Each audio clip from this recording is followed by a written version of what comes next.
Não, pô, o Fernando pode assistir a aula. Não, pra ele, a galera já me conhece, já sabe. Física muito parecida. A igreja estava dentro de É quatro que ter um Deus também não é uma criação humana. Os princípios, né, cristãos e Ninguém nem sabe que era de Agostinho, mas Agostinho vinha a fazer qualquer coisa.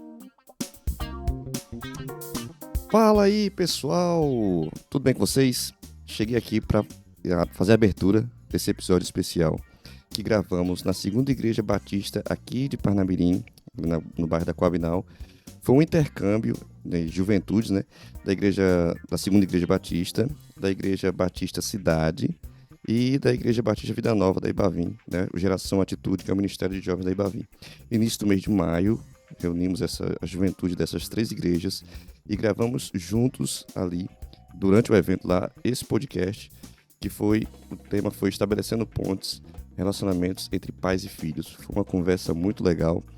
E eu estou fazendo a abertura, né, porque lá no meio do evento, a gente acabou não fazendo a abertura, apresentando todos os participantes. Então, eu decidi colocar essa pequena abertura aqui rapidinho, apenas para falar sobre o tema e sobre os participantes. Nós dividimos em 2 blocos. O primeiro bloco, o Madison apresentou, componente aqui com a palavra podcast.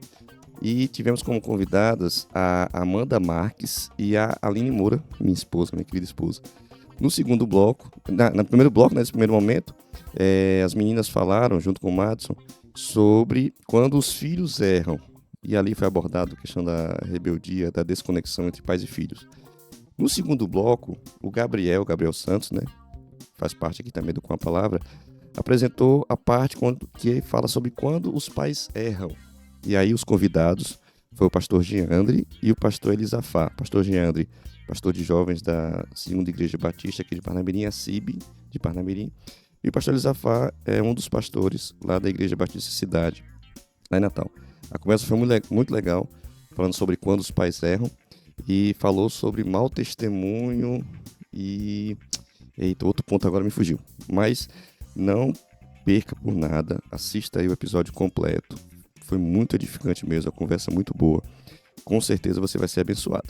Não posso deixar de agradecer aqui a todos os participantes, ao pastor Geandre, que abriu a igreja lá para nos receber, abriu a oportunidade, o pessoal do Geração Atitude, o pessoal da Ibercidade. Foi uma bênção mesmo. Então, muito obrigado a todos vocês.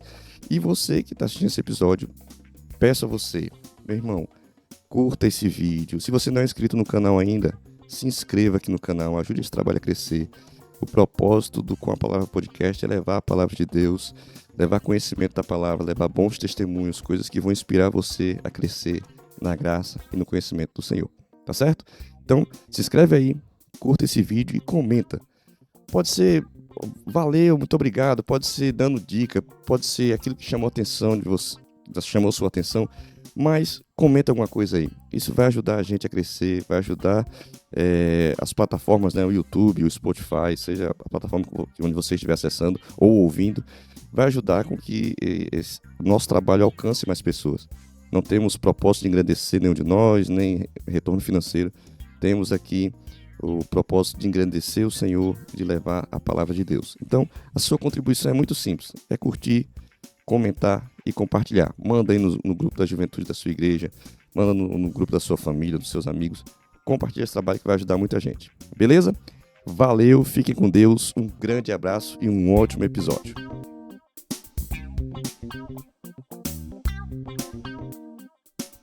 Meu nome é Madison, para quem não me conhece. Eu faço parte dessa galera aqui, da Igreja Batista Vida Nova, ou Ibavim, né?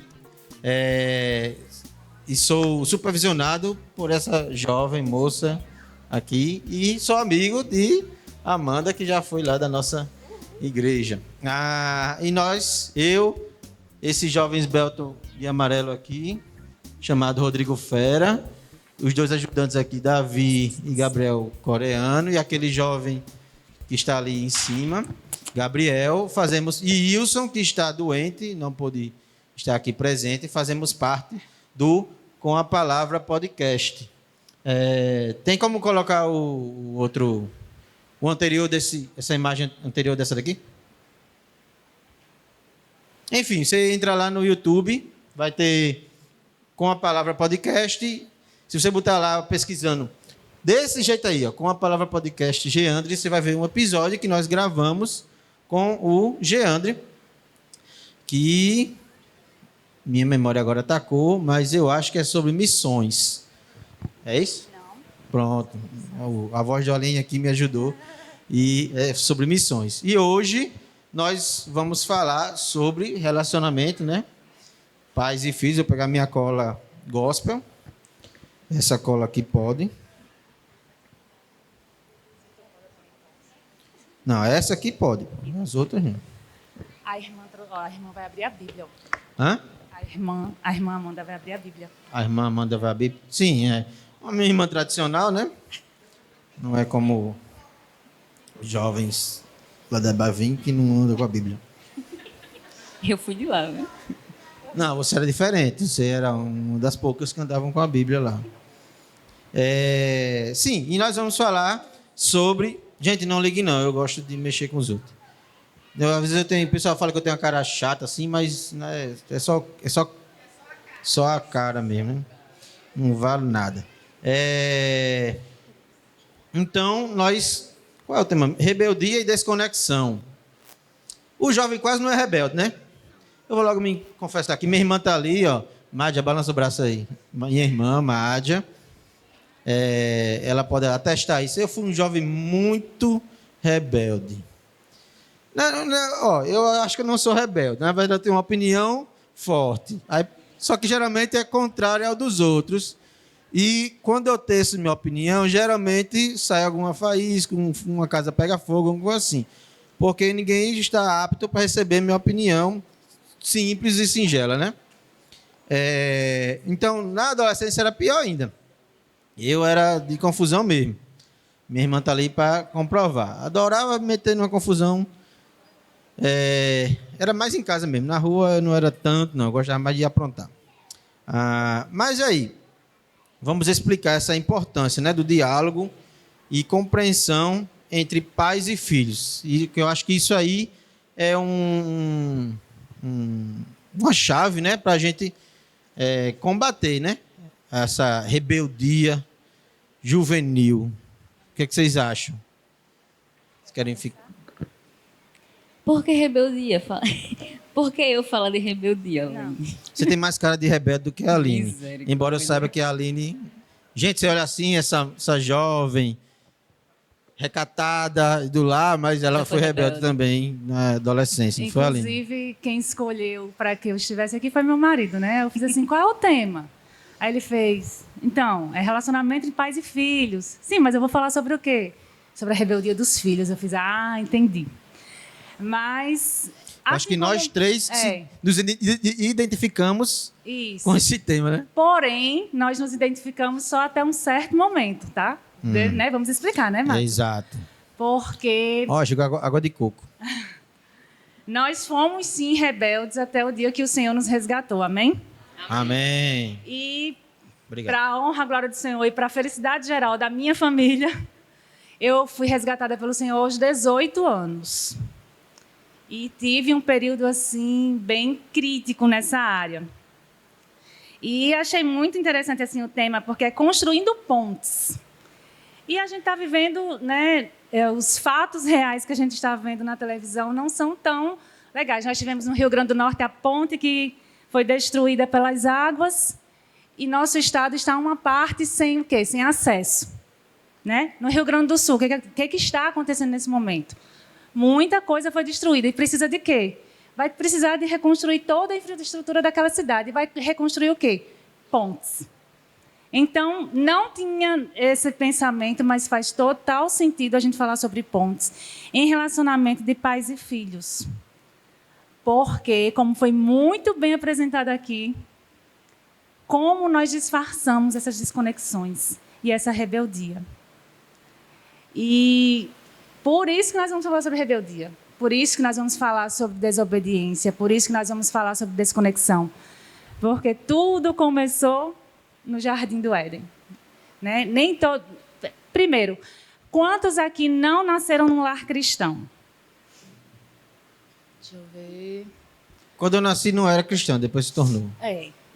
Eu também. Então vou ficar assim. Eu também. Quando nasci, né, ninguém era cristão. Aos 18 chegou a luz brilhando lá na minha casa. Então, É muito mais evidente num lar que não é cristão essa situação. Porém, os lares cristãos não estão isentos dessa rebeldia e dessa desconexão. Né, Amanda? Verdade. Boa noite. É muito propício eu estar aqui sentada. Ali não está errado, mas depois da minha conversão eu ainda continuei rebelde. Infelizmente. Até... Oi? Mas eu melhorei, graças a Deus. Por hoje eu estou bem. E como ela falou, até nos lares cristãos temos essa problemática. Ela perguntou, quem não nasceu no lar cristão? Aí eu pergunto, quem nasceu no lar cristão? É só quem não levantar a mão, levantar agora. Isso. E aí eu também nasci no lar cristão. Não tenho muitas experiências de não estar na igreja, de não servir. Porém, a desobediência andava ali do meu lado. Por quê? Porque eu dava a famosa brecha. E por muitas vezes, apesar dos meus pais terem orientado a gente desde criança, a servir, enfim, apresentar Jesus para a gente tinha essa dificuldade. Eu acho que algumas pessoas podem até se identificar com essa problemática de estar no lar cristão, de crescer com os pais cristãos, mas você ou ser rebelde ou ter alguém na sua casa que, infelizmente, viva na rebeldia, né? Então, dá todo mundo no mesmo barco aqui. Quem nasceu, quem não nasceu, quem foi, quem se curou, quem está em tratamento, é sobre isso que a gente vai falar. E o que é que poderia levar essa rebeldia do jovem para dentro de casa? Assim? Qual o fator externo que poderia contribuir? Como a gente falou no início, a rebeldia ela vem desde... Nós temos o exemplo de rebeldia ali no Jardim do Éden, quando o Senhor fala para Adão e Eva não pecar, né? Não comer do fruto, e eles escolhem desobedecer. Então, desobedecer é escolher não obedecer.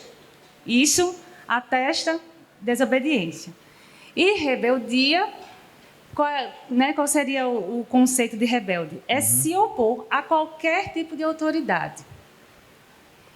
E por que você perguntou as causas, né? O que causa, no caso, no contexto familiar, a rebeldia e a desconexão. Vou falar um pouquinho sobre isso, aí eu vou passar para a Amanda. Porque foi justamente o que eu passei como filha. Eu tenho 43 anos e sou casada desde 2023, então acho que estou fazendo 21 anos esse ano. Porém, a maior parte da minha vida eu fui o quê? Filha. Então, calma, não se preocupem, que eu vou falar agora na posição de filha. Minha irmã, você foi casada? Casou quando? Eu casei, eu acho que eu tinha 23. Aí eu tenho 43. Tinha 23 anos, você falou 2023. Me converti com 18. Eu sei lá o que eu falei. Enfim, o que importa é que a maior parte da minha vida eu fui só filha. Porque eu continuo sendo filha, mas agora eu sou mãe de um menino bem lindo que está aqui à minha direita, que tem 15. Sou mãe de Lucas, que tem 3, que está em casa doente com Wilson. Os 2 estão doentes. Enfim. Então, eu vou falar como filha, certo? Não se preocupem. Nós não vamos fazer aqui uma comissão de revolta contra os pais. Depois os pastores vão vir converter tudo que eu falar. Mas como filha, então fica tranquilo. Como filha, eu vivi... meus pais se separaram quando eu tinha 2 anos de idade. Então, eu nem sei o que é pai e mãe casado, né? Porque eu não tenho memória de 2 anos para trás. Mas tenho, sim, as memórias de 2 anos para cá. E é sobre isso, né? Sobre tudo que foi apresentado aqui, sobre a rebeldia, sobre a desconexão. Porque o que foi que causou a rebeldia e a desconexão no meu caso e na maioria dos casos? Não é tão diferente de hoje em dia, embora isso tenha acontecido há muito tempo atrás. Mas a falta de atenção, e eu não falo aquela atenção paparicado, né?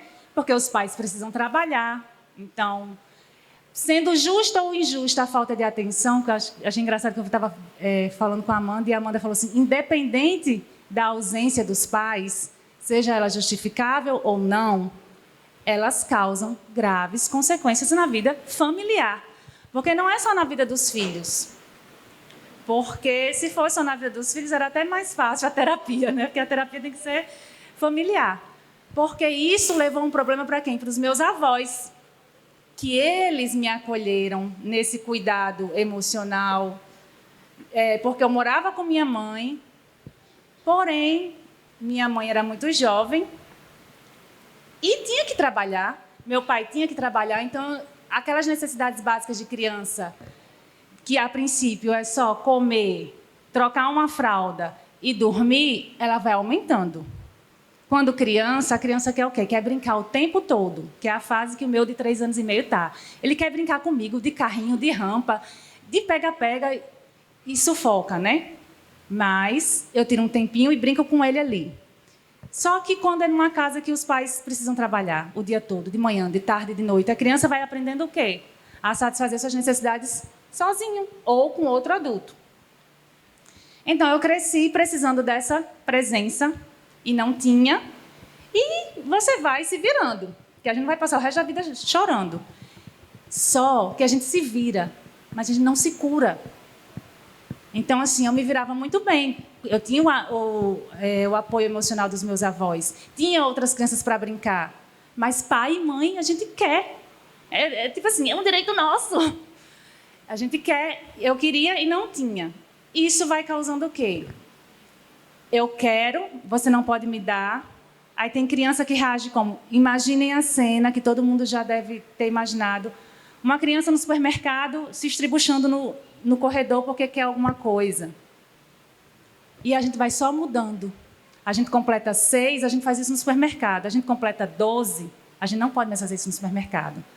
Mas a gente foi alimentado com tanta ausência, com tanta crítica, que a gente se alimenta de quê? De ira. Então... Por que a gente vê uns adolescentes assim, irados o tempo inteiro? Ou chamar atenção de muitas formas. Eu pintava o cabelo de azul, de roxo, de vermelho, só que eu não sabia naquela época que era para chamar atenção de alguma forma, mas eu já... Não, meninas, não estou falando... Tu tem foto? Não tem não, porque naquela época não tinha celular, irmão. Aí as fotos não eram reveladas, enfim. Livramento. Mas... Quando você vê assim, eu já tive uma Kombi, e quando ela estava vazia, ela fazia muito barulho. Ela fazia pá, pá, pá, pá, pá, pá, pá. Só que quando ela estava cheia, ela era silenciosa. Por que eu estou dizendo isso? Quando uma pessoa ela quer de qualquer forma chamar a sua atenção, o vazio está grande no peito. Porque uma pessoa preenchida, ela é tão segura de si que ela não precisa estar mendigando o amor dos outros. E foi isso que eu fiz a vida todinha, mendigar o amor dos outros. Eu precisava ser amada, se não era dentro de casa, que fosse em algum lugar. Aí é que foi o problema que no meu caso, impactou muito na adolescência e que a Amanda vai falar mais sobre isso. Então... eu coloquei uma pergunta aqui para a gente pensar um pouco, tá? Podcast a gente está aqui compartilhando, debatendo, mas vocês vão refletindo aí também. E a primeira pergunta sobre o tema, lembrando que eu quero que vocês lembrem muito disso. A Aline cresceu num lar não cristão. Eu nasci e cresci num lar cristão. Eu quero que vocês não esqueçam disso, tá? Porque no final a gente vai ter a mesma problemática, certo? E ela falou agora, ela usou aí a expressão aí da Kombi e faz muito sentido na minha adolescência. Porque meus pais eram presentes, mas ausentes. Muitas pessoas aqui conhecem meus pais, né? Pessoas ótimas. Mas eu e minhas 2 irmãs somos 3 meninas, 3 anos de diferença para cada uma. A gente não tinha aquele apoio que adolescente, menina precisava, porque a minha mãe não teve apoio quando ela era criança, quando ela era adolescente, quando ela era jovem e por aí vai. Então, mesmo na igreja, servindo e tudo mais, a gente não tinha esse apoio. Era como se os meus pais não entendessem que a gente, enquanto meninas cristãs, precisávamos urgentemente de apoio, tá? Então, assim, na minha adolescência, início da juventude, ali 17, 18 anos, qual era o meu vazio? Alguém. Já fui da Ibavim, passei um ano na Ibavim e estou há mais de 10 anos na Ibecidade. Era de lá, fui para a Ibavim e voltei. Esse meu jeito efusivo de cumprimentar, de abraçar, é em todo canto. É no trabalho, é na igreja, é na família. Mas no fundo, naquela idade ali, adolescente, juventude, eu queria essa atenção. Certo? Eu queria muito estar com pessoas, eu queria muito lidar com pessoas, eu queria muito falar com pessoas, ligar para pessoas, porque era um vazio que eu tinha, tá? E eu pensei num assunto muito propício, talvez meninas e rapazes se identifiquem, que é a questão do namoro, né? Foi um ponto da minha vida que existiu muito déficits, muitos problemas, muitas problemáticas que até hoje eu preciso ajustar. E eu estava falando com o Rodrigo ali, foram 2 minutos de conversa. Ele disse, Amanda, você está onde? Eu disse, voltei para a Ibecidade. Mas o meu ano na Ibavim foi ano de... Como é que eu posso dizer? Eu precisava estar lá. Por quê? Porque eu estava num período da minha juventude gritando, certo? E eu era liderada por quem? Por Aline. E quem foi a minha mãe naquele momento? Aline. E quem me orientou naquele momento? Aline. E quem pegou eu não estou aumentando, viu, gente? Foi exatamente isso. Quem pegou a minha mão, quem me orientou, quem me discipulou, quem chorou comigo, foi a Aline. Então, assim, até hoje eu digo, Aline, você é minha mãe... Oi? Você é minha mãe espiritual e eu amo a sua vida, porque você ajudou a curar a minha vida. Então, assim, esse 1 ano que eu passei na Ibavim, não que as outras pessoas não sejam importantes, mas só de Aline estar comigo e eu tê-la como referência, para mim, foi a providência de Deus. E voltando para o quesito namoro, né? Por que eu mencionei tanto a Aline? Porque a gente pode ter pais ausentes em todos os pontos. Eles podem não estar mais aqui na Terra, podem ter falecidos. Eles podem ser descrentes e ausentes, eles podem ser crentes e ausentes. Coloquei mais um aqui. E eles podem estar entre nós e existir a exata desconexão. E aí? Eu vou correr para quem? Eu vou pedir ajuda a quem? A igreja existe exatamente para isso. Quando a gente olha para um casal e vê aquele casal como referência, é a sua oportunidade de pedir socorro. Quando eu conheci Luiz Felipe, que é meu namorado, que está aqui à minha esquerda, o soldado, Aline, tá errado. Isso foi o outro Luiz Felipe que tirou onda, tenho certeza. Foi sim. Quando foi Dudu, caraca, Dudu. Quando eu conheci Luiz Felipe, eu acho que a única pessoa que sabe de tudo e mais um pouco é a Aline. Porque a minha vida estava de cabeça para baixo, pelo avesso. Tudo louco, gente, tudo louco. E eu precisava de uma orientação, dizer, meu Deus, eu vou procurar quem? Minha mãe não tem sabedoria, não tem referência de casamento, de juventude, de adolescência, de namoro para me orientar. Eu vou procurar quem? Aline. Então, assim, eu até anotei uma referência bíblica para voltar a palavra para você, Aline, que fica em 1 Tessalonicenses 5:11, que diz assim: por isso, exortem-se e edifiquem-se uns aos outros, como de fato vocês estão fazendo. Então, deixa eu falar uma coisa muito, muito, muito importante. Se você tem dificuldade, suas demandas pessoais, emocionais, físicas, em relação a esse ponto, a esse quesito, você que é solteira, eu passei 9 anos solteira, viu, gente? 9 anos solteira. Quem é do meu PGM aqui sabe da minha história. 9 anos solteiro. Eu não sei onde é que ele estava que Jesus não largava ele. 9 anos solteira. Então, vê só. Quando você está sem saber o que fazer, a tendência, você fica mais propício a procurar as coisas erradas, as amizades erradas, os lugares errados. E eu estou falando isso porque eu fiz isso. Mas quando você encontra a Ibavim, encontra a Ibecidade, encontra a Segunda Batista de Parnamirim, qualquer outra igreja que esteja disposta a lhe ajudar, um PGM, um encontro de mulheres, acampamento da juventude, sei lá o que seja, tem um líder, corra para ele. Corra para ele, porque isso é testemunho verídico que a Aline foi minha orientadora, como diz aqui em Tessalonicenses, em relação ao meu namoro. Volta a palavra. Vou pegar uma emprestada aqui. Viu os meninos aí que são meus liderados? Procurem Márcio. Me procurem. Por que não? Por que não? Por que não? Toda regra tem uma Não exceção. entendi. Por que que ninguém quer se aconselhar comigo? Não escutem esse pessoal, eles têm inveja de mim. Mas aí, a gente falou sobre rebeldia, né? O que pode ocasionar ela, né? Como ela chega nos lares. Mas quais estratégias a gente pode...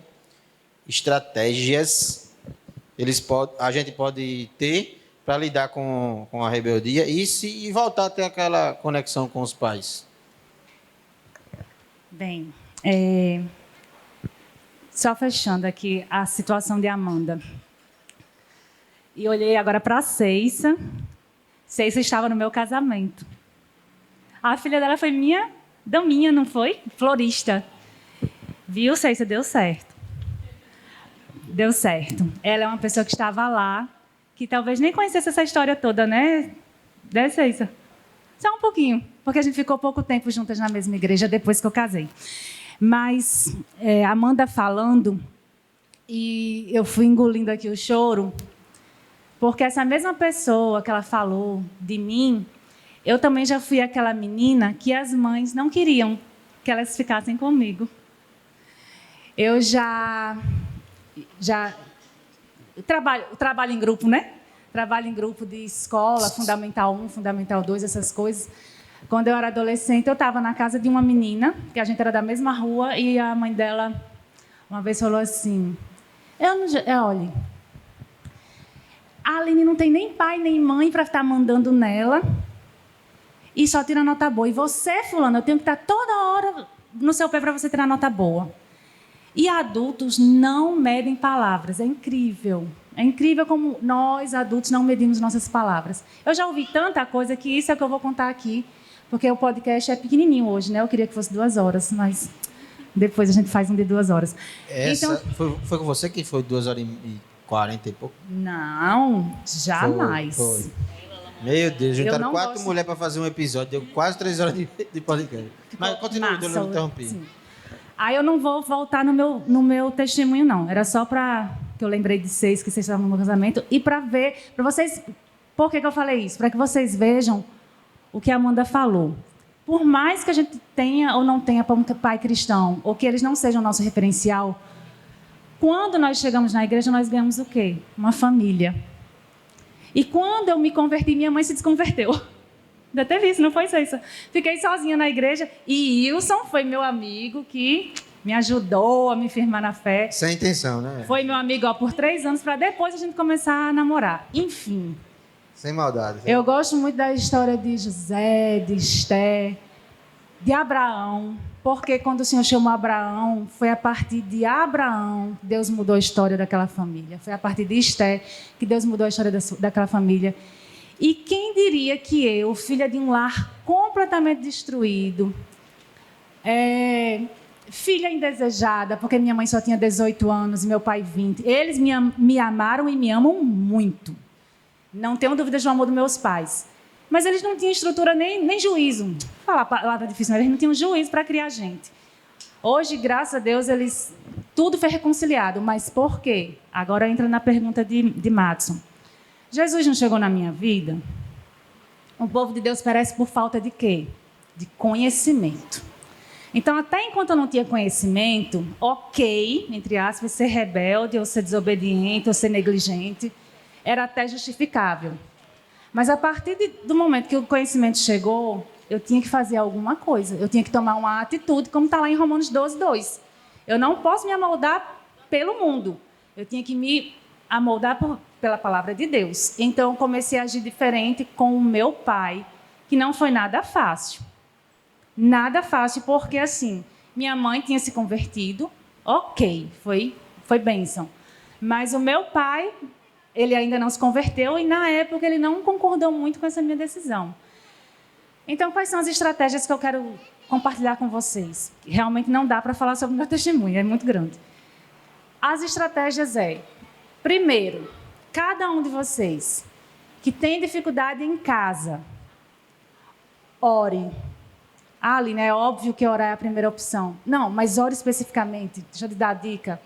Ore pedindo a estratégia para você e a sua família. Porque o problema na minha casa era esse. Na de Amanda era outro.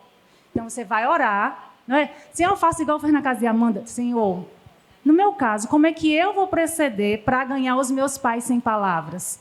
Como é que eu vou proceder para ser um instrumento de Deus de reconexão aqui nessa casa? Porque nós fomos chamados por Deus, deixa eu pegar minha cola, porque eu sou péssima de referência. Nós somos chamados por Deus em 2 Coríntios, capítulo 5, os versículos 18 a 20, para uma coisa muito importante. E isso ele chamou todos. Para o ministério da reconciliação. E no meio desses 2 versículos ainda diz assim, que ele não olhou para o pecado das pessoas. Então ele nos dá o exemplo de nos fazer agentes de reconciliação e de não olhar o pecado das pessoas. Porque se eu disser para você que a partir de hoje você vai mudar a sua atitude para reconectar com seu pai, com sua mãe, se você é uma das pessoas que está com problema em casa, você vai dizer assim, Aline, você está dizendo isso porque você não conhece nem metade dos problemas. O meu pai é isso, é isso, é isso, é isso, é isso, é isso, é isso. Minha mãe é isso, é isso, é isso, é isso, é isso, é isso. Mas nós fomos ensinados pela palavra, que é para fazer a reconexão, sem olhar para o pecado dos outros. Sabe qual é a primeira palavra que a gente vai olhar para os nossos pais depois de hoje? Misericórdia. E não é aquela misericórdia das piadinhas e dos memes, não. Misericórdia. Não. Misericórdia. Meus pais não eram cristãos. Os pais dela não tinham entendimento. Então, como é que você vai querer colocar um fardo numa pessoa que não tinha estrutura para ser o pai e a mãe que você precisava que eles fossem? Então, a gente só consegue perdoar se a gente tiver misericórdia. Então, essa é um pouquinho das estratégias que eu posso compartilhar com vocês agora. E funciona. Né, Nicolas? Funciona porque Nicolas, que é o meu filho... Ele vê que hoje o meu relacionamento com meu pai, ele não consegue nem imaginar isso. Não, meu filho não é rebelde, querido. Viu? É uma benção. É porque ele ouve o líder dele. Exato. Viu? Uma benção. O homem é uma benção. É para ganhar 5 minutos, mas ele não vai me dar 5 minutos. Vai, Amanda, é tua vez. Não colou meus 5 minutos. Sobre as estratégias. Deixa eu só aproveitar, já que... para inserir na sua resposta aí, sobre o diálogo. Você acha que falta isso? O diálogo? Sim, Nossa. O diálogo entre pais e filhos. Isso seria uma boa estratégia e falta isso hoje? É como a Aline falou. Quando falta o entendimento, o diálogo acaba sendo o quê? Uma gritaria. E quando há gritaria, né? Quando existe a gritaria. Então, partem do princípio que a conversa ou vai ser muito boa ou vai ser muito ruim, eu aposto que ela vai ser muito boa e continuo apostando que o diálogo é um dos caminhos para se tratar alguma problemática. Não tem para onde correr. Ou vai ficar a família dentro de casa, os irmãos, os pais, tudo como a gente está aqui agora. Inclusive, deixa eu compartilhar algo para vocês. Não tem nenhum problema eu estar falando isso, porque hoje meus pais, eu e minhas irmãs, a gente fala sobre isso e é uma realidade que a gente entende que a gente sempre foi assim. Existia o problema em casa Passava 2, 3 dias, estava todo mundo rindo. Ninguém pedia desculpa a ninguém. Falta de diálogo. Então, antes de eu compartilhar 2 estratégias, conversa, diálogo. Ah, não quero conversar, não.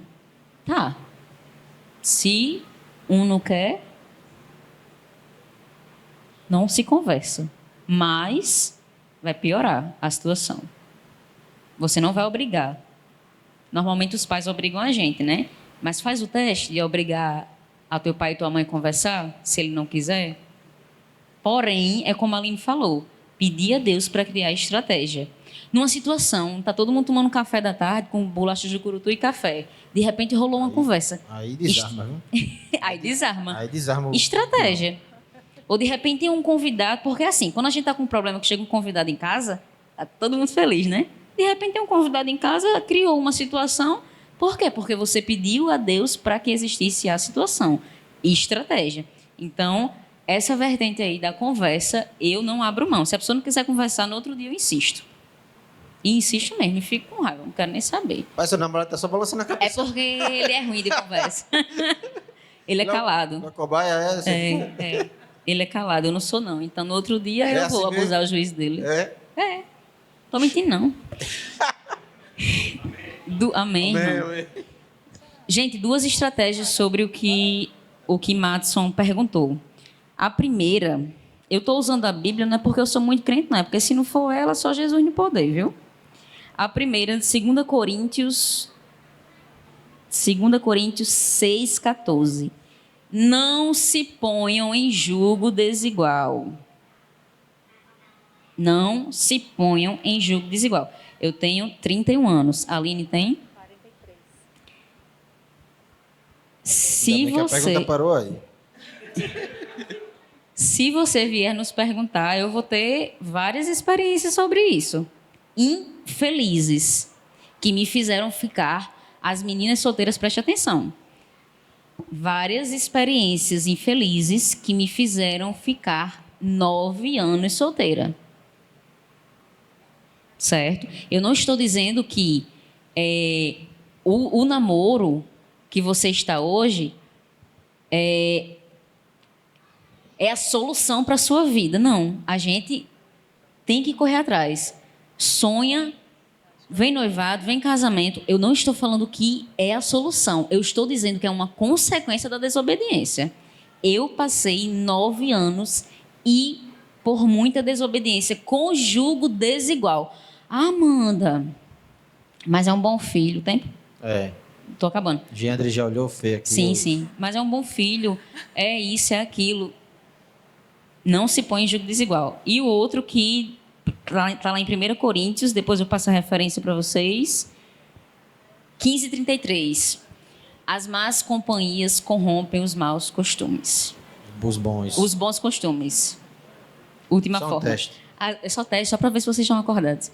As más companhias corrompem os bons costumes. Sabe aquela chatice da mãe da gente, que não queria que a gente andasse com a Aline? Mas a Aline é uma exceção à regra? Sabe aquela pessoa que sua mãe dizia o tempo todo, e ela tinha certeza? É sobre isso. Eu não sou mãe, mas é sobre isso. Por quê? Porque tive experiência. E aí a gente cresce com a experiência do outro, com o testemunho do outro, mesmo sendo coisas ruins. É Show. isso. Então, quero agradecer aqui a Amanda, a Aline, uma salva de palmas. Agradecer a vocês pela paciência e ter me aguentado também nesse tempinho. E chamar aqui o Gendry. Obrigado. De nada.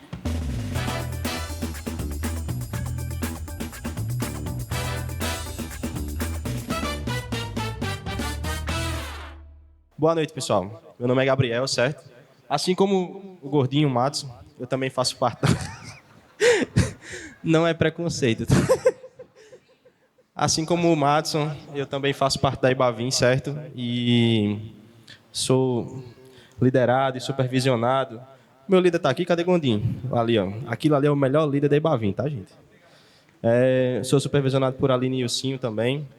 E é uma honra estar aqui representando o podcast, certo? Os meus... Cadê Gendry? Sim. Venha pra cá, pô, a gente compartilha. É uma honra estar com vocês também, grandes nomes da Igreja Batista no Rio Grande do Norte. Gente, a gente vai conversar um pouquinho sobre uma perspectiva dos pais dentro desse conflito que a gente enxerga nas famílias, certo? Dessa falta de comunicação e também desse afastamento que existe entre pais e filhos e sempre parte por causa dos filhos, mas também parte por causa dos pais. E a gente vai focar na parte dos pais agora, então se você é pai, preste bastante atenção no que a gente vai falar aqui. E se você é filho, preste mais atenção ainda, porque como a Aline disse, se o nosso pai ele não tem o entendimento das coisas, se nós já tivermos, já é muita coisa. E a gente colabora nesse processo para que os nossos pais possam nos ajudar e para que a gente também possa estar ali tendo essa relação agradável e de crescimento mútuo, certo? Então eu já vou jogar a bomba para vocês. Eu sou um pouquinho polêmico, tá? E aí, gente, os pais erram? Bem, eu sou pai e eu erro muito, né? Que isso, filha? Que eu errei 2 vezes só na vida toda com você? Não, foi mais que isso. 2 vezes hoje, né? Ah, eu sou pai 2 vezes, obrigado. Né? Porque Vinícius acabou de nascer, gente. Tá com 10 dias de nascido. Tá em casa, mano. Vocês não sabem fazer filho bonito, não, gente. Quem sabe sou eu. Mas, então, eu sou pai há 8 anos, né? Cecília tem 8 anos. E é curioso, acho que eles vai concordar comigo, como a paternidade, ela muda muita coisa na forma como a gente vê o mundo, inclusive na forma como a gente vê os nossos pais, né? Porque meus pais, obviamente, erraram comigo também. E quando a gente se torna pai, a gente se vê às vezes fazendo a mesma coisa, ou até pior, né? Do que nossos pais fizeram com a gente. E a gente vai tendo mais misericórdia dos nossos pais e aprendendo a ter misericórdia de nós mesmos. Porque quem era eu, né? Quem sou eu para ficar ajudando meu pai por ter feito isso e aquilo? Então os pais erram porque seres humanos erram, porque somos todos pecadores, né? E eu acho que o que faz diferença é a nossa capacidade de pedir perdão. Isso é algo que nem todo pai tem facilidade de fazer, eu percebo isso. Porque às vezes existe uma visão um pouco hierárquica demais do pai em relação ao filho. Ele vê o filho muito de cima para baixo às vezes, né? E ele pensa assim, se eu me desculpar com meu filho, eu vou talvez me colocando numa posição de muita vulnerabilidade, de muita fragilidade. Na verdade, o pai tem que estar superior, o filho não pode se colocar no mesmo nível ao ponto de pedir desculpa. E quando a gente faz isso, a gente, na verdade, está meio que militarizando a família. Porque essa ideia de hierarquia é uma coisa muito mais militar, né? De que a pessoa de cima manda, de baixo obedece e acabou, você não questiona. E um general não vai pedir desculpa a um soldado. Mas na família não deveria ser assim. Eu acho que isso que faz diferença. Já que todo mundo erra, filhos erram, pais erram, maridos erram, esposas erram, portanto, naturalmente, pais vão errar com seus filhos. Acho que o que faz diferença é isso. É o pai chegar para o filho e mostrar como ele é também um pecador dependente da graça de Deus. Obrigado, Hélio. Como ele também é um pecador dependente da graça de Deus, ele apresenta diante do seu filho a grandeza que é o arrependimento, o pedido de perdão. Ele abre, inclusive, já essa porta para que o filho vai desenvolvendo isso na própria vida dele. A necessidade constante de arrependimento e de pedido de perdão. Um pai cristão, acho que essa é uma das grandes diferenças. O pai não cristão e o pai cristão vão errar. Mas o pai cristão, ele vai chegar diante do filho e vai se reconhecer como pecador, pedir perdão e reconstruir essa ponte que foi quebrada do seu erro.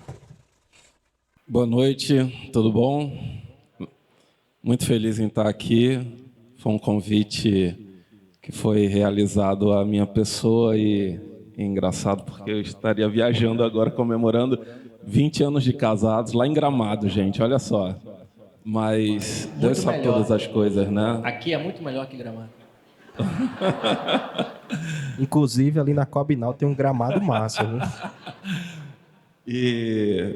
E quando o pastor Digão ele falou comigo e falou sobre o tema, achei bem interessante, porque eu vivencio isso na prática, pelo menos há 16 anos, né?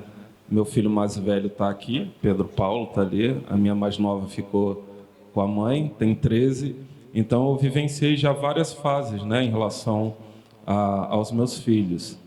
E em relação à pergunta se nós erramos, claro que erramos, né, faz parte da nossa caminhada.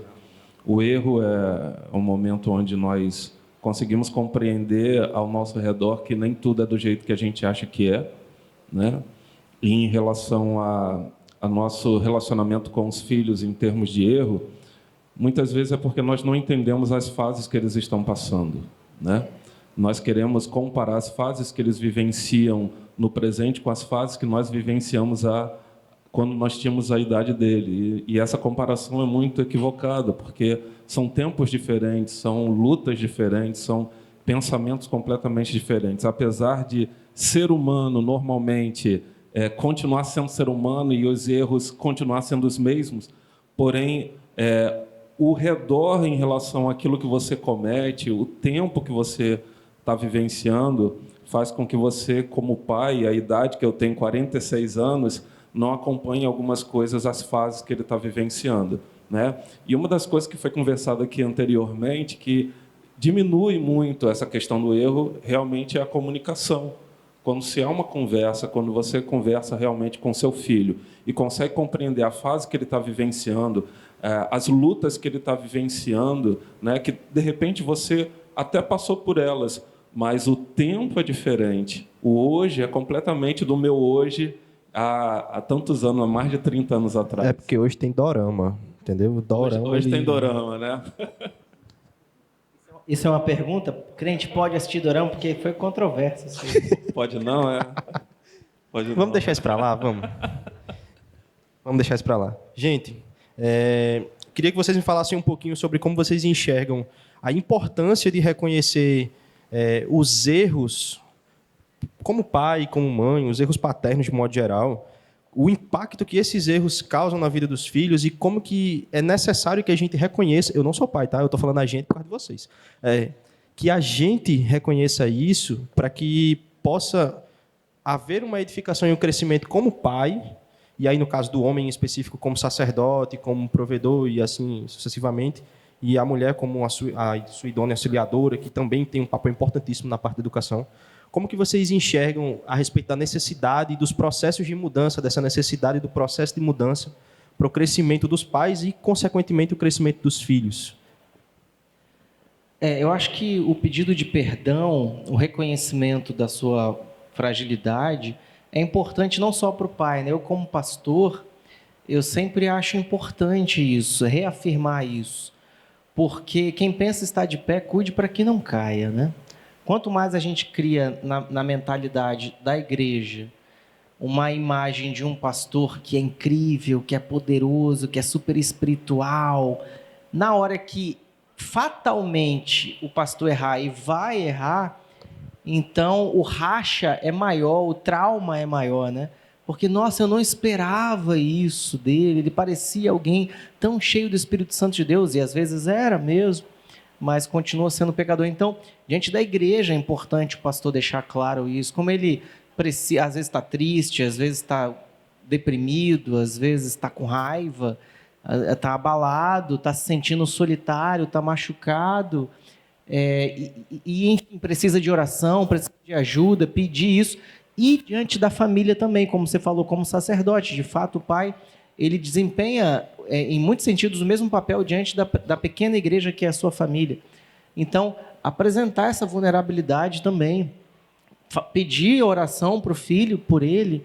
Né? Filho, ora por mim, porque eu preciso de oração, porque papai está assim, mamãe está desse jeito. E pedido de perdão não só para o filho, mas o marido pedir perdão para a esposa e isso ser visto pelo filho. Né? A esposa pedir perdão para o marido e isso ser detectado claramente pelo filho. E isso cria toda uma atmosfera de mais conexão entre a família mesmo, né?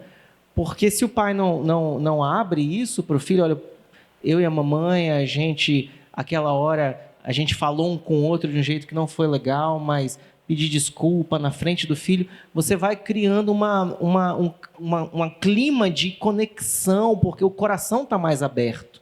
Os muros, eles são derrubados cada vez mais, os corações ficam mais expostos, e aí você consegue falar mais de coração para coração. Então, eu acho que o pedido de desculpa ele tem que ser isso, pedido de perdão e esse reconhecimento.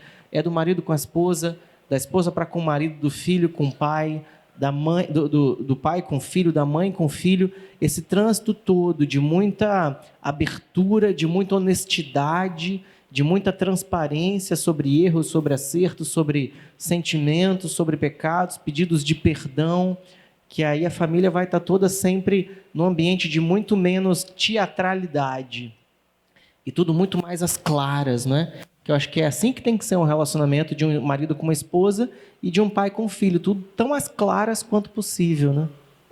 Esse é um desejo que todos nós gostaríamos de vivenciar. O problema é que hoje a família nuclear ela não tem mais tempo de estarem juntas. Todos nós, inclusive os jovens, eles têm tantas atividades que o estar à mesa é algo que parece-me que está se perdendo dentro dos lares. Na nossa casa, por exemplo, nós estabelecemos um dia para estarmos juntos. É a Sexta da Família, que a gente combinou lá em casa. Até a igreja sabe disso. Nós estabelecemos um dia para termos um momento nosso, onde eu não estou atendendo na igreja, eu não vou à igreja, eu não faço nenhuma atividade que seja com outras pessoas, mas é o dia único e exclusivamente da minha família.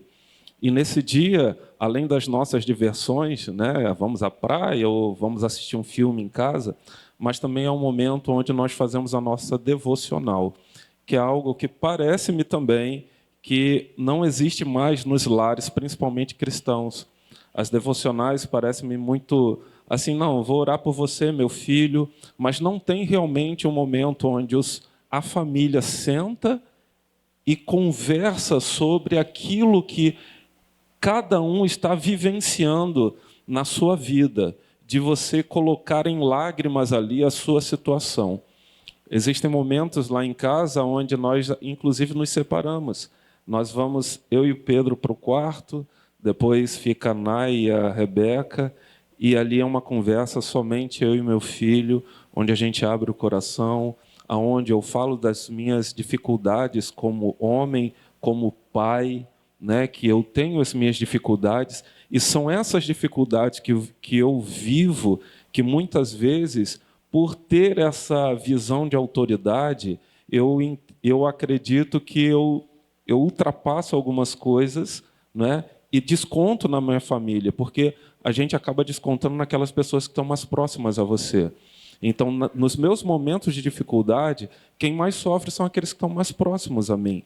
Então, nesses momentos que eu estou junto com a minha família, é um momento onde eu peço perdão, onde eu falo das minhas fragilidades, onde eu demonstro realmente como eu devo ser e escuto da parte deles o que também eles esperam da minha parte. Que isso é importante. Às vezes os pais nem escutam a visão, e é o vídeo que a gente viu agora, nem escutam realmente aquilo que deveria escutar da parte dos seus filhos, porque os pais não compreendem, muitas vezes, como eu falei, as fases que os filhos estão passando, e os filhos não compreendem as fases que o pai está passando. Toda a responsabilidade que ele tem diante de um lar, de sair para trabalhar, e muitas vezes em mais de um emprego, das responsabilidades de cuidar daquele lar. Então, é uma pressão também muito grande para o homem, quando os boletos chegam, né, tem que ser pagos. E muitas vezes o jovem que não participa dessa interação do lar, das coisas que o pai muitas vezes tem que passar, não compreende e não entende porque o pai está daquela forma. Então, quando se há o diálogo, quando há um momento junto em família, essas coisas ficam esclarecidas. E o pedido de perdão fica muito mais fácil, porque o filho entende, o pai entende, todos compreendem aquela fase que cada um está passando. Show de bola, show de bola. Antes da gente ir para o próximo ponto, eu queria que vocês... 16 anos de paternidade, Elisafã?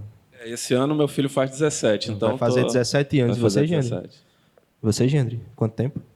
São 8 anos, apesar de Cecília falar como uma adolescente de 15.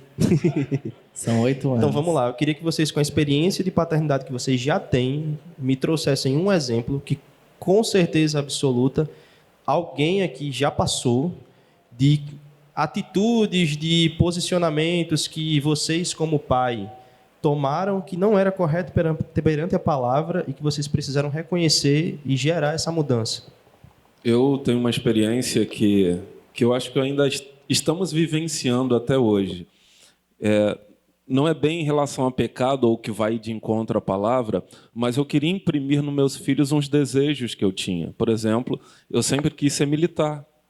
Era um desejo que eu tinha desde a adolescência e eu meio que involuntariamente ou inconscientemente, essa palavra é bonita para dizer, para não dizer que eu estava querendo que meu filho fosse aquilo que eu não fui, né? E eu sempre imprimi nele essa vontade dele querer ser militar e mostrar para ele que esse é o melhor caminho para o futuro dele.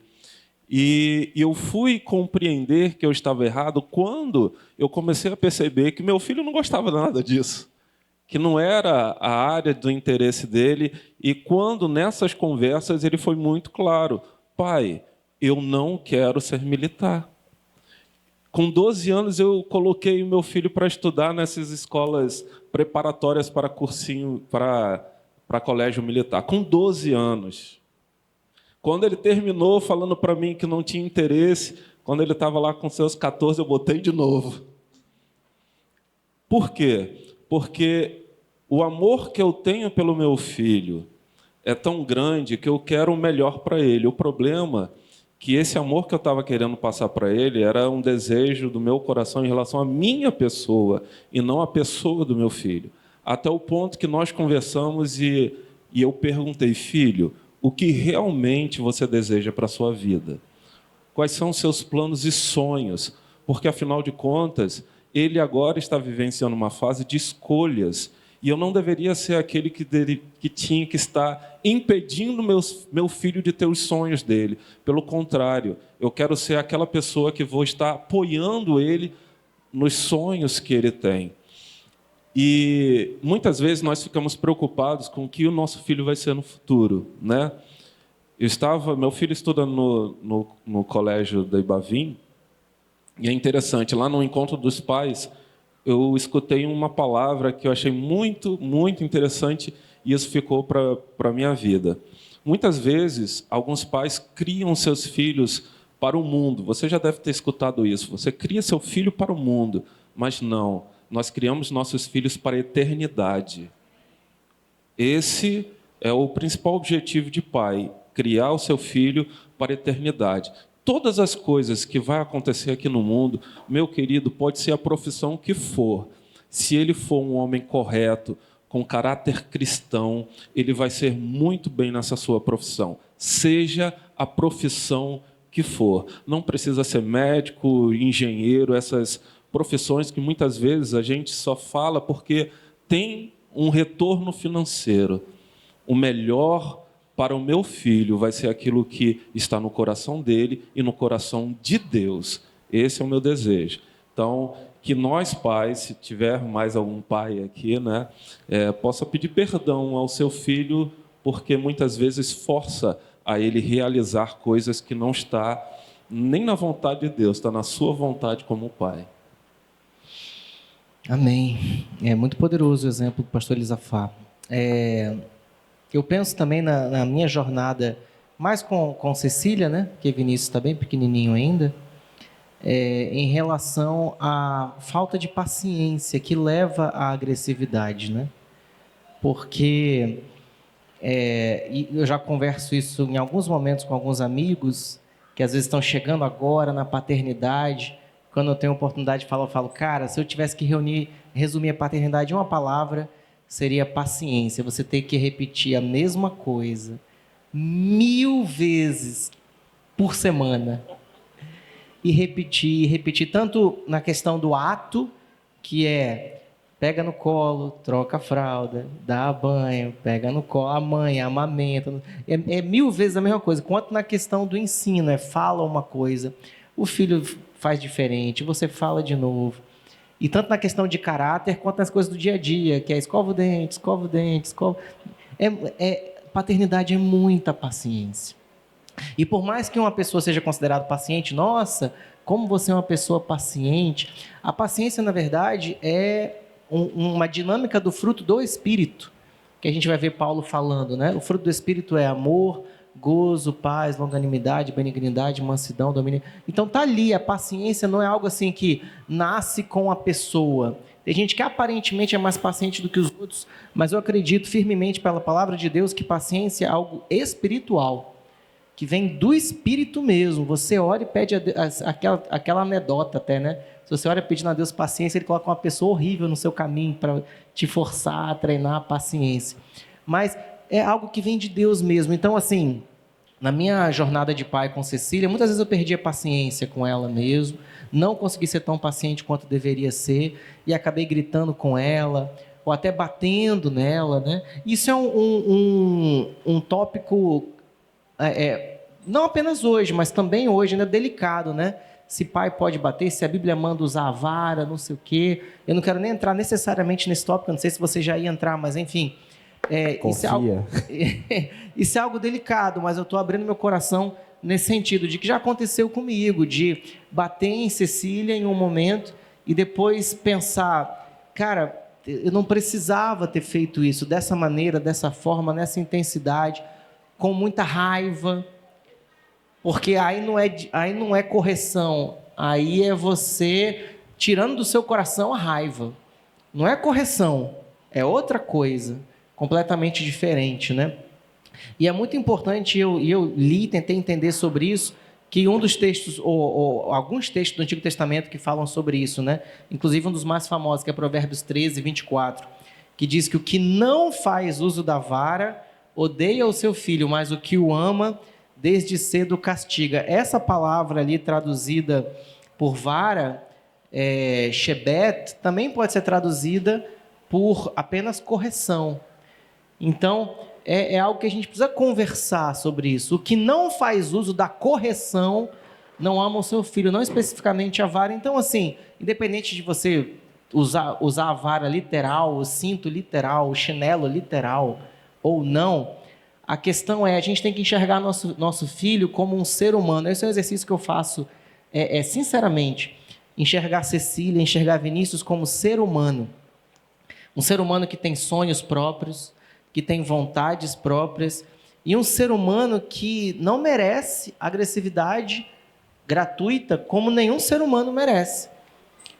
Se eu não encontro um estranho na rua e saio no braço com ele porque ele é um ser humano, então tampouco um filho é digno da minha agressividade, porque é um ser humano de 8 anos, mas é um ser humano.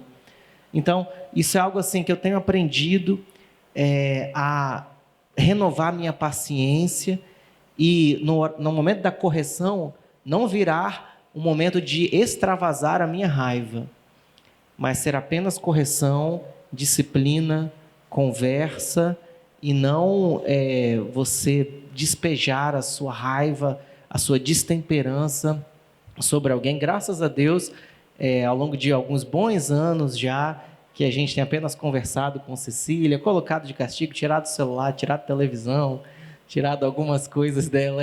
A cara dela ali, ó. Pois é, tirado algumas coisas dela, mas não utilizado isso. Isso não é uma crítica, tá, a você que eventualmente ainda faça com seu filho de 8 anos ou mais.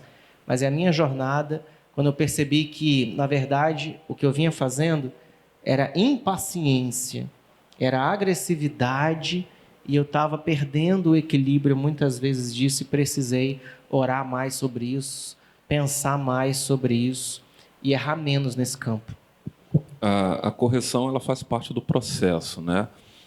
É necessário, porque como nós já temos mais experiência, nós queremos mostrar para os nossos filhos o melhor caminho a se seguir. Apesar que muitas vezes é importante ele também quebrar a cara, porque a vida é assim, ele precisa passar por algumas dificuldades para aprender que a vida não é tão simples e que as coisas não acontecem de uma forma mágica, não é?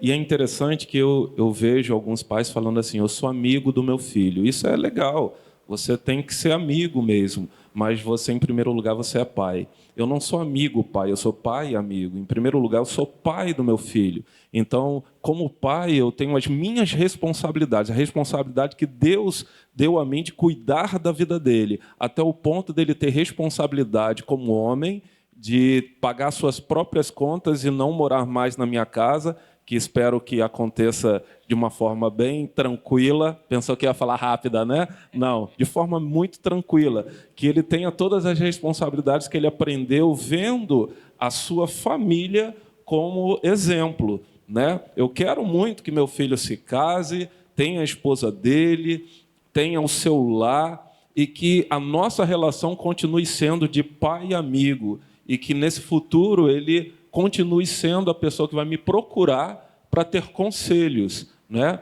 Então, essa relação vai continuar para sempre, até o momento que Deus me mandar para a glória, né? Me chamar de volta, e ele vai ter com o seu filho essa mesma responsabilidade. Muito bom, muito bom.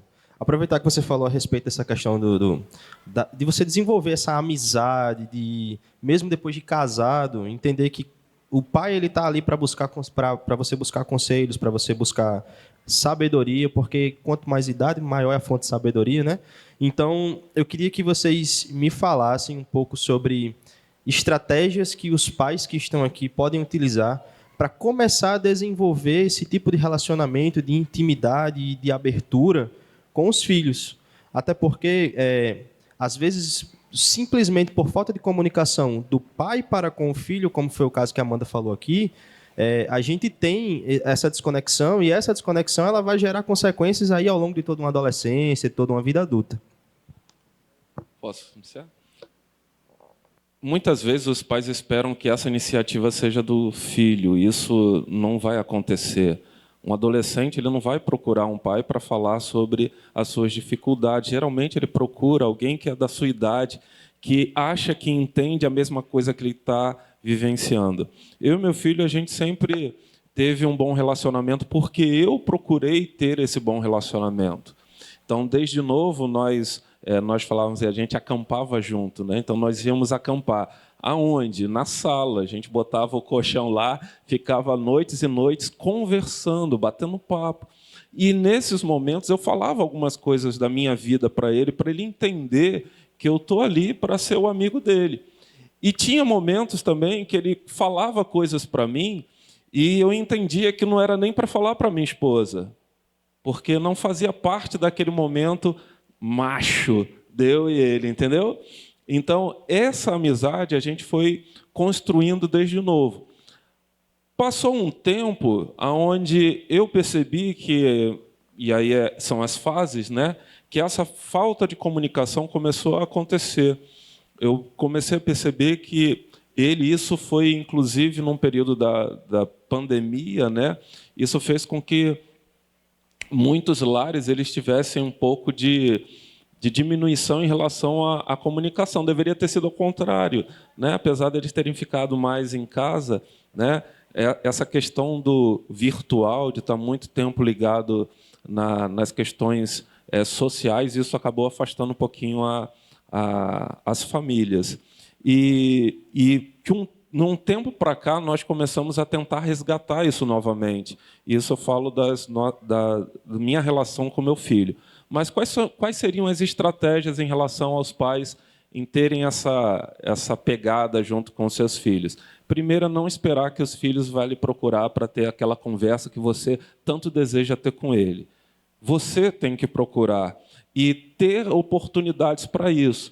Você chamar seu filho para dar uma volta no shopping e pagar um lanche para ele já é uma boa oportunidade de você bater um papo com seu filho, né? Leva ele para o shopping, paga um cachorro-quente, um hambúrguer, um suco e começa a fazer perguntas simples. Não precisa ser aquelas perguntas que você quer logo de cara, mas começa com perguntas simples, como, por exemplo, filho, como é que você está? Você está bem? Só isso. Você está bem? Às vezes a resposta vai ser, tô. Acabou, tô. Mas você já iniciou um papo com seu filho. Pode parecer pouco, mas já é um início para pais que não têm nenhum tipo de conversa com seu filho. A partir desse momento, você começa a criar... Por exemplo, eu gosto de jogar videogame. É uma oportunidade que eu estou com meu filho. Eu gosto de jogar videogame, ele gosta muito de ler, eu gosto também, então a gente discute. A gente vindo para cá, nós estávamos discutindo sobre um livro. Ele está lendo O Príncipe. Eu estava conversando com ele sobre o livro, né? Então, assim, são coisas que você tem que observar no seu filho e saber o que ele gosta e tratar sobre isso. Converse sobre isso. Gente, não é difícil. É você conversar com ele. É você procurar ter um diálogo com ele, né? Eu lembro que existe um livro muito famoso do Gary Chapman, As 5 Linguagens do Amor, não é? Muita gente deve conhecer aqui, que ele vai falar sobre as formas que você demonstra e recebe amor, não é? Que aí tem dar e receber presentes, isso mais entre casal, né? Dar e receber presentes, palavras de afirmação, toque, várias coisas. Exatamente, eu lembro do tempo de qualidade. Eu acho que isso é uma estratégia que talvez funcione um pouco mais, um pouco menos com determinado filho e pai, dependendo da linguagem de amor dele. Mas eu acho que o tempo de qualidade é uma estratégia que sempre vale a pena a gente tentar, não é? Que é, mesmo que você não tenha muito tempo, e o Gary Chapman fala sobre isso, não é uma quantidade enorme de tempo, mas é tempo de qualidade no sentido de que não é necessariamente você sentar para jogar um videogame, para assistir um filme, mas é você sentar sem distrações e apenas tentar gastar tempo literalmente com aquela pessoa. Pode ser 10 minutos, mas o tempo de qualidade. Exatamente porque a gente já começou falando sobre isso, como o tempo está mais apertado, né? O menino tem aula na escola, aí tem inglês, aí tem espanhol, mandarim, sei lá o quê. Então, é um monte de coisa. Aí, para você conseguir tempo, é difícil, mas se você parar 10 minutos, desligar tudo, sentar e tentar trocar uma ideia mesmo, conversando, eu acho que isso já é uma estratégia importante, de forma realmente assim, intencional, né, disciplinada. Outra coisa é conversas preventivas, porque às vezes a gente procura quando o caldo entornou já, né? Então o negócio já deu ruim, aí a mãe chega, conversa com teu filho. É antes tarde do que nunca, pô. Mas a conversa, o ideal seria a conversa ser preventiva, né? Ela ter exatamente como Elisafá falou, algo assim, um dia marcado, legal para a família. Então, a conversa não ser, porque senão, quando é negócio, seu pai vai conversar com você, já é uma coisa ruim. Não é? O pai fala assim, quero conversar com você, vamos conversar, já é um negócio ruim. Não deveria ser assim, porque não deveria ser sinônimo de um problema a ser resolvido. Uma conversa preventiva, que a gente conversa porque a gente gosta de conversar, a gente vai passar tempo junto porque a gente gosta de passar tempo junto. Lembrei de uma coisa, a mesma coisa falar assim, olha que eu vou falar com o pastor, viu? Ai, meu Deus, Meu Deus, vou falar com o pastor, hein, pastor Valtenci? Vou falar com o pastor Valtenci. Eu já ouvi essas histórias assim, de que o pastor vai visitar a pessoa no hospital, eu acho, meu Deus, eu vou morrer. É extrema unção, o pastor vai me visitar. Porque só chama o pastor para operar o milagre. Fui buscar minha mãe na igreja, e olha a cena, e você vê como a gente imprime coisas no nosso filho. Tinha uma turma conversando lá fora, né? Aqui não acontece não, né, pastor? Gente conversando lá fora, né? No meio do culto. E aí eu cheguei para buscar minha mãe, e aí tinha uma criança correndo lá fora. A mãe falou dessa forma para o menino, olha, se você continuar correndo, eu vou botar você para dentro da igreja.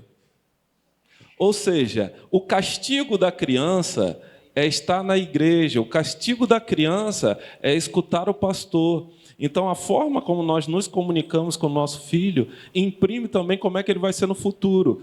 Provavelmente, essa criança, no futuro, ela só vai olhar para a igreja como algo ruim, porque é o castigo dela. Então, nós pais, nós devemos ter consciência e sabedoria da forma como nós vamos nos comunicar. Agora, preste atenção, não é somente pais que nós temos aqui, eu estou vendo vários jovens aqui.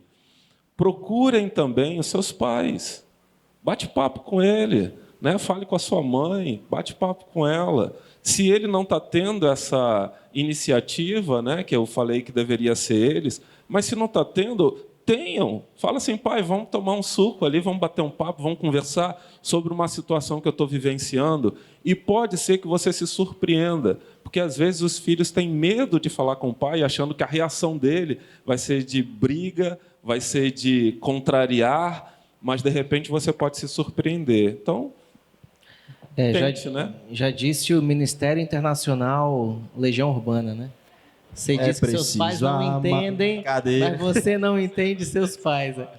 Mas, além do tempo de qualidade da conversa preventiva, a última estratégia que eu penso é você tentar puxar assunto com a pessoa que você sabe que é do interesse dela, não é? Porque isso eu confesso aqui abertamente, meu pai vai assistir aqui. Qual é a câmera que eu falo? Você. Fala aqui, ó. Que eu tento puxar intencionalmente assunto com meu pai, e eu sei coisa que ele gosta, que eu não gosto. Meu pai ama sítio, mato, bicho, boi, vaca, cavalo. Aí eu vou falar com meu pai, e aí, pai, como é que tá o sítio? E, cara, não tenho vontade nenhuma, sabe? Mas é uma coisa que é importante para ele. Isso é importante para ele, e ele é importante para mim, então é importante para mim. Não por causa do assunto, mas por causa da pessoa, sabe? Então, acho que a gente diminui também, cria pontes nesse sentido. Você vai com seu filho, você sabe que ele gosta de uma coisa que você acha um dorama. Mano, pelo amor de Deus. Mas se você sabe que sua filha gosta de dorama, você, cara, tenta. Faça o mínimo esforço para conversar sobre uma coisa que é importante para ela. E o filho também, tentar entender o que é importante para o meu pai. E tenta conversar, porque o seu pai é importante para você. E aí você aproxima esses dois mundos, né? Muito bom. E como que vocês orientariam os filhos que estão aqui, e aí, claro que também os de vocês, né? Em relação a lidar com essas situações de erros? Porque, falo por mim, certo? Eu, por um período da minha vida, cresci com meus pais divorciados, depois eles reataram, né? E ficou tudo certo. Mas no período que eles estavam divorciados, a minha mãe ela era a autoridade maior dentro de casa. E quando ela não conseguia resolver, ela fazia, eu vou ligar para o seu pai. Aí era quando a perna tremia, eu começava a chorar e tudo mais. Mas, às vezes, a minha mãe errava em alguns sentidos e eu, desde muito novo, sempre fui estudioso, sempre gostei, fui muito curioso de aprender e tal, e ler a Bíblia. E eu confrontava a minha mãe com a palavra, jogando na cara dela o erro dela. A senhora está errada porque lá em Colossenses, não sei o quê... Jogava na cara dela, aí ela vinha e me dava uma surra. Normal, normal, estou vivo. Como que vocês orientam os filhos, orientariam, né, os filhos a lidar com situações como essa? Porque eu digo, por mim, eu como cristão que tinha ali um pouquinho de conhecimento, eu ficava com o sangue fervendo. Gente, é a fase. É a fase, a gente tem que compreender a fase. Alguns têm esse ímpeto, né, de querer mostrar que sabe todas as coisas, mas tem outros que não são assim. Cada caso é um caso. A gente não pode botar todos os jovens no bolo e falar que todos são rebeldes, como muitos dizem aí. Não existe isso, né? Cada jovem tem a sua cosmovisão de acordo com aquilo que foi criado, do lar se for disfuncional ou não. Então, existem muitas coisas que a gente tem que analisar para dizer por que aquele jovem está daquela forma, né? Eu fui, antes do pastor Digão, fui pastor de jovens há 8 anos, né? E eu aprendi muito com a nossa juventude, porque cada jovem tinha uma característica completamente diferente um do outro. Então, você compreender isso fica mais fácil. O problema é que os pais também não compreendem, né? Porque eles também estão num turbilhão de coisas. Então, você analisar bem a fase do seu filho, entender e compreender que aquela situação que ele está vivenciando é uma situação um pouco complexa, né? A gente sabe que o ideal seria os filhos procurarem os pais, né, para conversar sobre tudo, mas eu falei, é muito difícil um filho chegar e, pai, olha, eu estou passando por isso e eu entendo que o senhor é a única pessoa que pode me dar um conselho. A gente não vê mais isso, né? Porém, quando ele chegar numa determinada idade, isso vai acontecer. Isso vai acontecer. Por quê? Porque ele vai compreender que ele tinha já uma pessoa ao lado dele que tem mais experiência e pode dar esses conselhos. Mas essa fase que ele está vivenciando é muito complexa. São muitas coisas, muitas decisões que ele tem que tomar, muitas coisas que pressionam o mundo na mente de um garoto ou de uma menina. Então, primeiro é você compreender essa fase que ele está vivenciando. Entender que não é uma coisa tão simples. Então, a partir desse momento, quando o jovem ele tem essa vivência tão turbulenta, né, a primeira pessoa que ele vai procurar são os colegas da mesma faixa etária. Não tem jeito, eles se comunicam entre si. É tanto que quando a gente falava sobre a questão de quem que traz jovens para a igreja, é o pastor? Nunca foi. O pastor pode ser o pastor mais famoso do mundo, nunca foi. Quem traz jovem para a igreja é quem? Jovem. Jovem fala a mesma língua do outro jovem. Então, se tem cadeira faltando aqui, é porque você não trouxe um colega teu para cá. Porque é muito difícil eu chegar lá na sua escola e convidar o teu colega. Então, são vocês que têm que fazer essa interação, são vocês que têm que conversar. Porém, é muito difícil para o jovem hoje compreender que ele tem uma pessoa dentro de casa, que muitas vezes é aquela pessoa, entre aspas, muitas aspas aqui, que é aquela pessoa chata, que é aquela pessoa que briga comigo, que é aquela pessoa que sempre me repreende quando eu vou fazer alguma coisa, é aquela pessoa que sempre diz o que eu tenho que fazer quando eu não quero fazer aquilo que tem que ser feito. Então, você imagina o choque de gerações. O filho, cheio de coisas para tentar resolver, olha para o pai é aquele camarada que sempre fala o que ele tem que fazer. Quando ele não quer fazer, ele vai procurar o pai? Não vai. Ele não vai procurar o pai. Então, o que é importante? Ter momentos como esse aqui na igreja, onde o jovem ele pode perceber que sim, tem pessoas dentro da sua casa, seu pai, sua mãe, pessoas com mais experiência, que podem lhe dar um conselho. E esse conselho, como foi dito aqui, Amanda teve uma pessoa especial na vida dela. Não foram os pais, mas foi uma pessoa dentro da igreja que já tinha uma experiência, um líder, né, que pode lhe aconselhar, pode te direcionar, mas você precisa procurar. Quando acontece uma ruptura, assim como você falou, né, no seu caso, sua mãe dizia alguma coisa, você discordava, jogar na cara dela, não sei o quê, e aí... Apanhei, vice-boy, não sabe não. Era rolar no tatame e tal. Eu acho que é importante a gente voltar para o mandamento. A gente tem que honrar pai e mãe, a gente entender com profundidade o que isso significa, porque eu acredito firmemente que honrar pai e mãe não significa você obedecer a 100% das coisas que seu pai e sua mãe mandam você fazer, porque a gente volta à clara ideia de que pai também é pecador. Então o pai às vezes vai mandar você fazer alguma coisa que, na verdade, Jesus falou isso muito claramente. Você, às vezes, tem que deixar seu pai e sua mãe, e vai haver um cisma, porque você tem que seguir Jesus.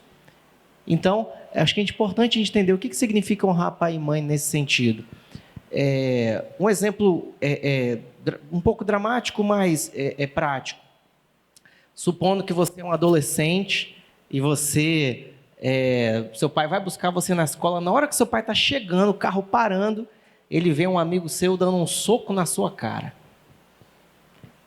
E aí o seu pai, quando você vai indo para o carro, seu pai fala, você tem que ir lá e meter um soco na cara dele. Isso é totalmente possível de acontecer. Eu, como pai, isso viria a minha garganta para tentar... É porque aqui, pelo menos, se você apanhar na rua, você apanha em casa. Pois é, eu ouço isso muitas vezes. A ideia é essa. Você vai lá e você mete um soco na cara dele. Mas, pela palavra de Deus, a gente precisa pagar o mal com o bem. Nessa hora, o correto seria você desobedecer ao seu pai. Mas, ao desobedecer ao seu pai, obedecendo a Deus, você traz honra ao seu pai. Porque diante das pessoas, você está honrando o nome da sua família, ao não obedecer àquela ordem expressa do seu pai. Então, eu acho que é importante a gente entender isso. É claro que isso não representa 100% das vezes. Deus ele escolheu que a gente não nascesse de árvores. Ele nos deu pais e mães. Nós não somos acidentes, nascemos de nossos pais porque Deus quis assim. Especificamente daqueles pais, eles foram escolhidos por Deus para nós. Mas quando acontecem momentos assim, de rupturas, né, de a gente discordar em alguma coisa, é importante você ter muita clareza. Eu estou obedecendo a Deus nesse momento ou estou sendo apenas rebelde? Ou estou apenas querendo afrontar meu pai, chamar atenção, não sei o quê? Ou eu estou desobedecendo a essa ordem específica por amor a Deus, a sua palavra, a sua vontade? E, acima de tudo, como é que eu posso honrar ao meu pai e a minha mãe, honrar meu pai e minha mãe, mesmo não fazendo exatamente o que eles gostariam nesse caso específico? Porque você jogar um versículo bíblico na cara da sua mãe não é honrar o seu pai e sua mãe. Então, em tudo a gente tem que pensar, como é que eu honro o meu pai? Se seu pai está errado, mas você grita no meio de todo mundo que seu pai está errado, você está desonrando o seu pai. Então, honrar pai e mãe, eu acho que é muito mais complexo do que apenas obedecer como um robô. É você pensar na prática. Como eu posso trazer honra ao meu pai hoje e para sempre, amando, respeitando e, quando discordando dele, discordar com todo o amor, com toda a graça, com toda a misericórdia, tratando como eu gostaria de ser tratado. Eu acho que a gente tem que entender isso sempre. Show de bola, muito bom. Eu queria trazer uma polêmica. Vamos lá. Ei, já acabou? Não estou de olho no tempo, não. Tu tá de olho? Ah, é? Então vamos encerrar? Eu queria encerrar, gente, com um versículo bíblico e aí um breve comentário de vocês, tá? 2 Timóteo, capítulo 3, versículos 16 e 17. Vocês conhecem muito bem. Vocês conhecem, né?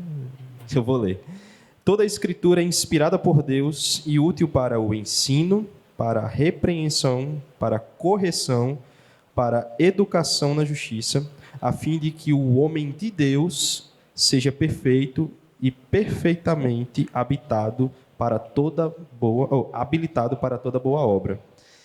Por favor, dissertem brevemente, sobre como os pais podem se utilizar da palavra para serem orientados pelo Espírito Santo no processo de criação dos filhos. Primeiro lendo, né? Importante. Olha, quando você lê a palavra junto com o seu filho, isso fica muito mais fácil de você discipulá-lo, né? É uma palavra que parece-me que só acontece no âmbito da igreja, né? O discipulado. Mas o discipulado ele deve acontecer dentro do lar. Eu, como pai, eu tenho um dever de discipular na palavra o meu filho e não simplesmente jogar nele a palavra dizendo que ele tem que fazer assim porque está escrito assim.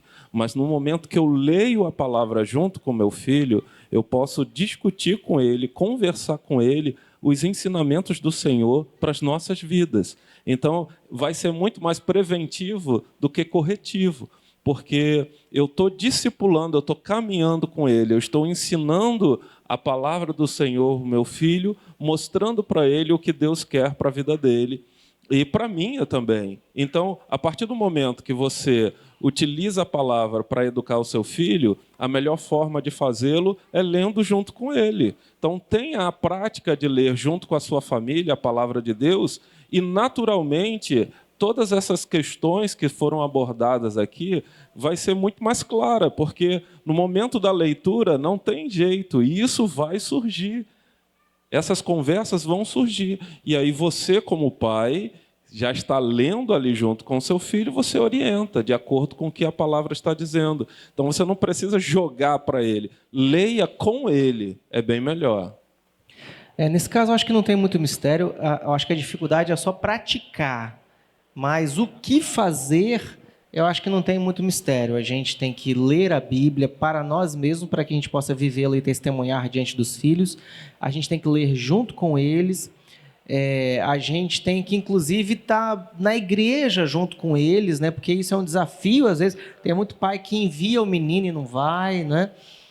Então, incentivar o pequeno grupo, levar para o pequeno grupo, que isso também é um desafio às vezes, porque o pai tem que ir para o pequeno grupo dele, tem que levar um filho para um pequeno grupo de adolescentes, outro para o pequeno grupo. Então, é difícil às vezes você estar manejando isso na sua agenda, mas tem que tentar, porque é na igreja que o filho também, além da casa, que também vai crescer no pequeno grupo, enfim, na escola bíblica dominical, em outros espaços.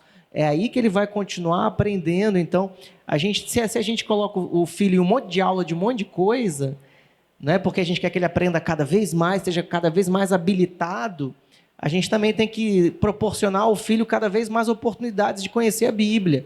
É em casa, é na igreja, no próprio culto, é na escola de discipulado, como a gente chama aqui, que é a IBD, é no pequeno grupo.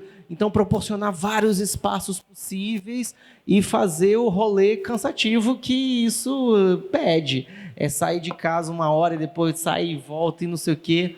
Tem que ser, assim como você se cansa para levar e trazer da escola e do cursinho e não sei o quê, você tem que também se cansar para estar levando na igreja e voltando, porque triste é quando alguém chega para o pastor, e você deve ter passado por isso já também, Elisafá, fala assim, pastor, conversa com meu filho, porque ele está passando por tal coisa, não sei o quê. Aí naquela hora a gente pensa, mano, tá bom, eu vou tentar, mas tipo, quem sou eu? Eu vou ter uma conversa de 1h30 com seu filho, as outras 22 horas e meia, naquele dia, na semana. Então, é você, não é? Então, a gente está aqui, nosso papel é muito pequeno. O pai tem que estar toda hora tentando fazer o possível para estar encharcando o filho da palavra de Deus com seu testemunho em casa e na igreja. Show de bola. A gente vai ficando por aqui. Eu agradeço já a presença de vocês, a presença das meninas que estiveram aqui também, né, prestigiando o podcast. Uma salva de palmas. E é isso, pessoal. Valeu. Voltei. Você que assistiu o vídeo todo, você foi abençoado aí na primeira parte com a Amanda e com a Aline e o Madison, e na segunda parte com o pastor Geandre, pastor Elisafá e o Gabriel. Se você chegou até aqui, foi porque você assistiu todo esse episódio. Então eu queria agradecer demais a você, dar aqui, sabe, aquele muito obrigado, e pedir a você, se você não curtiu esse vídeo ainda, não se inscreveu, faz agora, é rapidinho aqui embaixo. Você se inscreve aí no canal, você vai lá e também curte esse vídeo e compartilha, pega o link e espalha. Se você está assistindo pelo YouTube, pelo Spotify, por outras plataformas que esse vídeo pode estar chegando, o vídeo ou o áudio, compartilha, vai abençoar muito a gente, tá certo? E também eu queria fazer o último pedidozinho. Vá lá no nosso Instagram, o Instagram do Com a Palavra Podcast, vai aparecer aqui embaixo, @com_palavra_cast. Vai lá também, nos ajuda lá, seguindo nosso perfil, comentando, dando sugestões, respondendo as caixinhas de perguntas lá. Vai abençoar muito o nosso trabalho, tá bom? Grande abraço, fica com Deus. E não deixe de assistir o vídeo que vai aparecer aqui recomendando. De um dos dois lados, não lembro agora qual dos dois lados vai aparecer, ou dos dois lados. Clique em algum aí e assiste. Você vai ser abençoado com certeza. Tem muita coisa boa no nosso canal, no nosso material. Valeu? Deus abençoe. Fiquem na paz do Senhor Jesus.